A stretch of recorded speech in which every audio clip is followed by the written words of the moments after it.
Hello friends. मैं आप सभी का स्वागत करता हूँ मेरे इस यूट्यूब चैनल में जिसका नाम है माय मेटलर्जी। ये मेरा दूसरा वीडियो है। मैंने पहले वीडियो में बताया था कि अलॉय स्टील के बारे में, जो कि बहुत ही इम्पोर्टेंट टॉपिक है मेटलर्जी का।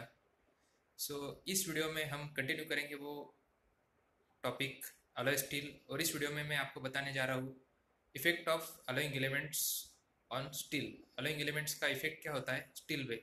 अगर आपने मेरा पहला वीडियो नहीं देखा होगा तो प्लीज़ आप वो वीडियो देख लीजिए। सो अभी हम स्टार्ट करते हैं प्रेजेंटेशन के साथ में।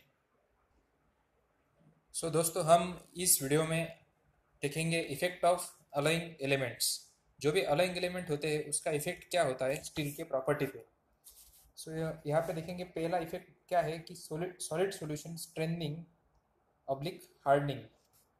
जो भी स्टील है उसकी स्ट्रेंथ बढ़ जाती है और उसकी हार्डनेस भी बढ़ जाती है। वो कैसे बढ़ जाती है? तो कुछ अलाइंग एलिमेंट्स होते हैं। Alloying elements are soluble in ferrite. कुछ अलाइंग एलिमेंट्स ऐसे होते हैं कि जो कि फेराइट होता है, स्टील का जो फेज है फेराइट, उसमें वो सोल्यूबल होते हैं। इससे क्या होता है, वो सॉलिड सॉल्यूशन फॉर्म करते हैं। They form solid solution with ferrite. वो फेराइट के साथ में सॉलिड सॉल्यूशन फॉर्म करते हैं। अभी ये जो सॉलिड सॉल्यूशन है वो बहुत ही हार्ड और स्ट्रांग होता है as compare to pure metal. So जो भी सॉलिड सॉल्यूशन फॉर्म होता है वो हार्ड और स्ट्रांगर होता है। उससे क्या होता है, स्टील का क्या होता है, स्ट्रेंथ और हार्डनेस बढ़ जाता है। स्टील का स्ट्रेंथ और हार्डनेस बढ़ता है। So that is increasing the strength and hardness of the steel. So इसे हम क्या कहते हैं, सॉलिड सॉल्यूशन स्ट्रेंथनिंग और हार्डनिंग। सो अगर सॉलिड सॉल्यूशन फॉर्म होता है तो स्टील की स्ट्रेंथ और हार्डनेस बढ़ जाती है। अभी हम यहाँ पे एक ग्राफ दिया है, वो ग्राफ समझने का प्रयास करेंगे। सो इसमें क्या दिया है देखिए। सो इसमें एक्स एक्सिस पे क्या दिया है, एक्स एक्सिस में allowing element in alpha ion दिया है। Allowing element in alpha ion, और उसका परसेंटेज दिया है, वेट परसेंटेज। और वाई एक्सिस पे क्या दिया है, हार्डनेस दिया है, हार्डनेस इन BHA। आप यहाँ पे देख सकते हैं, यहाँ पे कुछ मटेरियल्स दिए हैं हमें, अलोइंग एलिमेंट्स दिए हैं। पहला है phosphorus, second one is silicon, third one is manganese, और फोर्थ वन इज निकेल। अभी आप देख सकते हैं ये चार जो अलोइंग एलिमेंट है वो हमने कम परसेंटेज में यूज़ किया, अप टू 8%। अगर आप ये जो चार एलिमेंट्स हैं अगर आप कम परसेंटेज में भी यूज़ कर सकते हैं तो उसकी हार्डनेस ज़्यादा बढ़ जाती है। इसका मतलब क्या है कि ये चार मटेरियल इफेक्टिव है इन case of strengthening and hardening. So phosphorus, silicon, manganese and nickel easily soluble है फेराइट में। इसके कारण क्या होता है, इसकी हार्डनेस बढ़ जाती है, स्टील की हार्डनेस बढ़ जाती है। सिमिलरली यहाँ पे कुछ मटेरियल दिए हैं, मोलिब्डेनम है, वैनेडियम है, टंगस्टन है, क्रोमियम है। ये मटेरियल भी इफेक्टिव है, ये मटेरियल भी हार्डनेस और स्ट्रेंथ बढ़ाते हैं स्टील की। लेकिन आपको इसको ज़्यादा परसेंटेज में यूज़ करना पड़ेगा, आपको 24%। आपको जो इसका कंपोजिशन है वो हायर रखना पड़ेगा, मोलिब्डेनम, वैनेडियम, टंगस्टन, क्रोमियम का। सो अगर आप चाहते हैं कि हार्डनेस और स्ट्रेंथ इफेक्टिवली बढ़े तो you can go for phosphorus, silicon, manganese, nickel like materials, जो बहुत ही इफेक्टिव है, more effective as a solid solution strengtheners. Phosphorus, silicon, manganese क्या है, इफेक्टिव सॉलिड सॉल्यूशन स्ट्रेंथनर्स है। ठीक है। सो ये था पहला इफेक्ट। अभी हम देखेंगे और कौन कौन से इफेक्ट होते हैं अलोइंग एलिमेंट्स के। सो यहाँ पे और एक इफेक्ट दिया है। क्या इफेक्ट है, formation of carbides. So carbides क्या होता है, some alloying elements combine with carbon to form its carbides. So कुछ एलिमेंट्स ऐसे हैं जो कि कार्बन के साथ कंबाइन होकर कार्बाइड्स फॉर्म करते हैं। For example chromium, titanium, tungsten, manganese, vanadium. So ऐसे कुछ एलिमेंट्स हैं जो कार्बन के साथ कंबाइन होकर कार्बाइड्स बनाते हैं। सो द अलॉय कार्बाइड्स, भी इसे क्या कहेंगे, हम अलॉय कार्बाइड्स कहेंगे। So form increases the hardness and wear resistance. ये जो कार्बाइड्स होते हैं वो कैसे होते हैं, हार्ड होते हैं। The alloy carbides are hard and they increases wear resistance. Wear resistance increase करते हैं और वो एब्रेजन रेजिस्टेंस भी इंक्रीज करते हैं स्टील का, as well as they increases hardness of the steel. So suppose आपने टंगस्टन यूज किया होगा तो टंगस्टन कार्बन के साथ रिएक्ट होकर क्या बनाएगा, टंगस्टन कार्बाइड फॉर्म करेगा, जो कि बहुत ही हार्ड मटेरियल है। उससे क्या होता है, हार्डनेस बढ़ जाता है और वियर रेजिस्टेंस बढ़ जाता है। सो ये है second effect, that is called as formation of carbides. अभी हम देखेंगे थर्ड इफेक्ट। थर्ड इफेक्ट क्या लिखा है यहाँ पे, फॉर्मेशन ऑफ इंक्लूजन्स और ऑक्साइड्स। ऑक्साइड्स फॉर्म होते हैं यहाँ पे।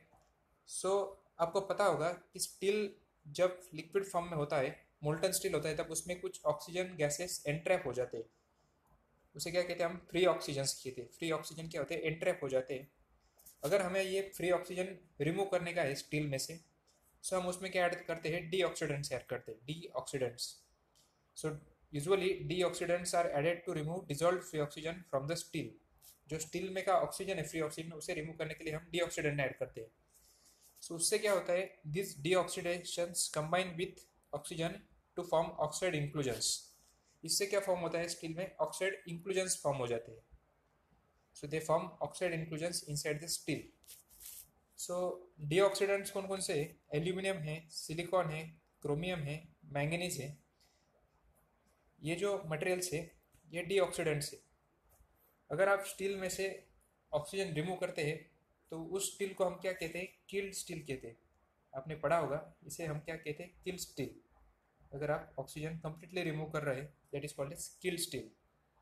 सो ये एक इफेक्ट है जो अलोइंग एलिमेंट का इफेक्ट होता है स्टील पे।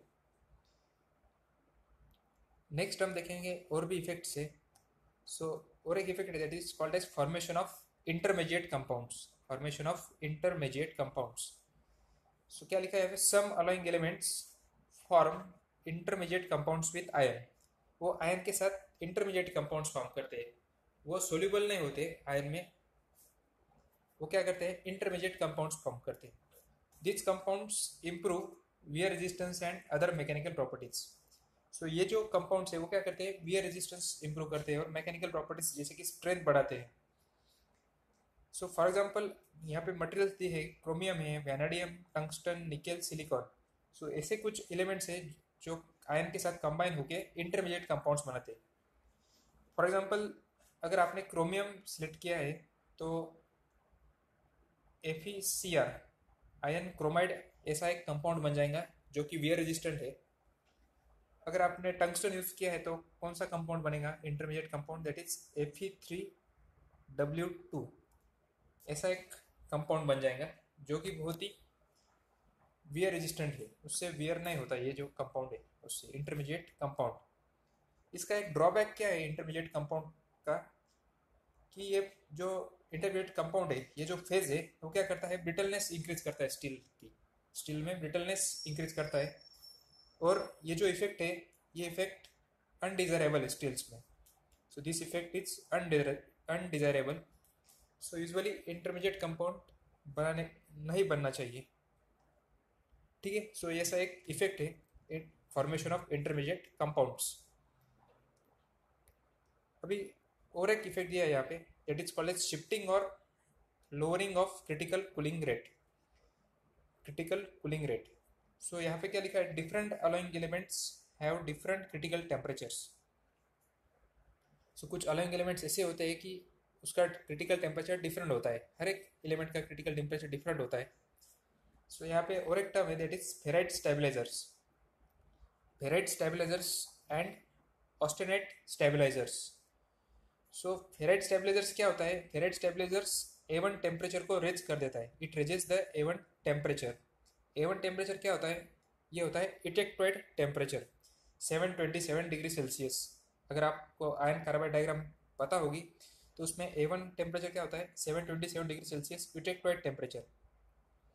सिमिलरली अगर आप ऑस्टेनेट स्टेबलाइजर यूज कर रहे हैं तो वो क्या कर देगा, it lowers the eutectoid temperature A1 temperature को कम कर देता है। तो इसके एग्जांपल्स है, यहाँ पे मॉडिप्लेनम दिया है, टिटेनियम फेराइट स्टेबलाइजर दिया है, मैग्नीज है और निकेल ऑस्टेनेट स्टेबलाइजर दिया है। तो ठीक है, हम अभी ये समझने का प्रयास करेंगे with the help of one diagram.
ठीक है, तो ये डायग्राम है टी टी टी डायग्राम।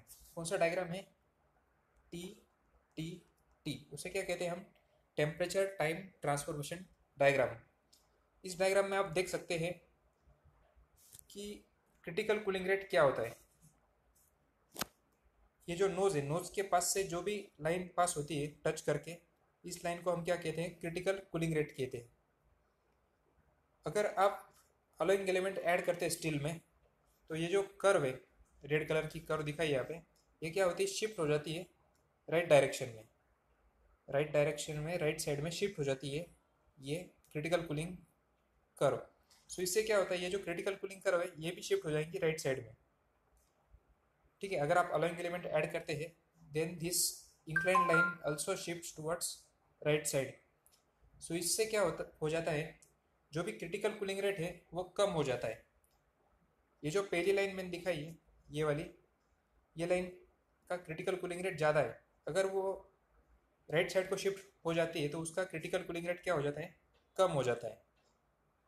सो ये बहुत ही इंपॉर्टेंट इफेक्ट है, critical cooling rate shifting towards right side. और we can call it as, जो भी डायग्राम है टी टी टी डायग्राम, वो पूरी तरह से शिफ्ट हो जाती है राइट साइड को। सो ये एक इफेक्ट होता है अलोइंग एलिमेंट का।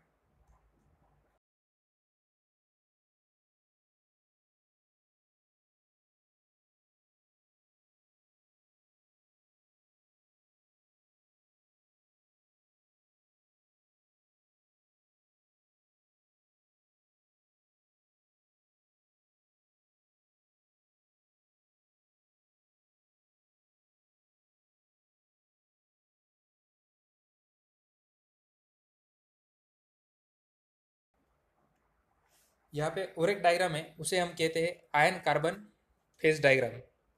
सो इसमें यूटेक्टोइड टेम्परेचर दिया है, यहाँ पे आप देख सकते हो, ये हॉरिजॉन्टल लाइन है, उसे क्या कहते हैं हम? A1 temperature line, eutectoid temperature line, that is 727 degree Celsius line.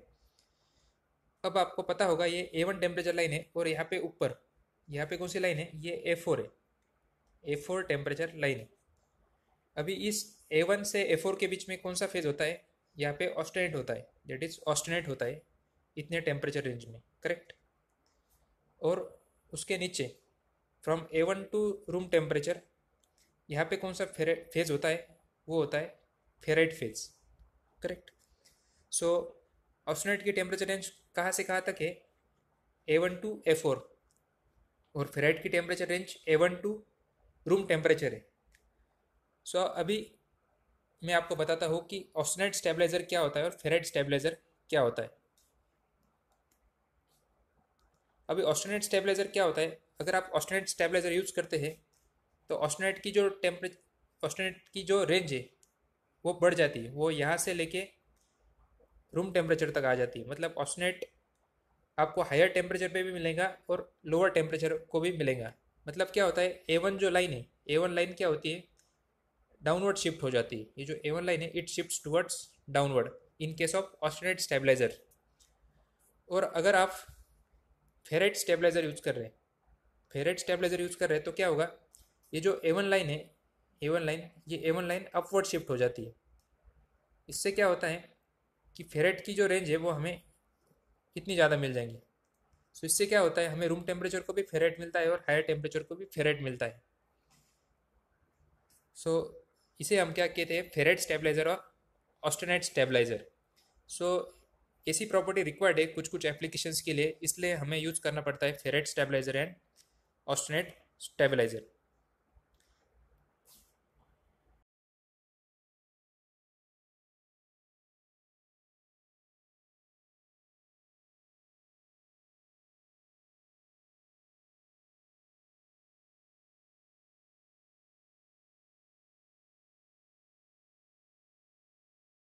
So titanium, titanium ferrite stabiliser क्या होता है?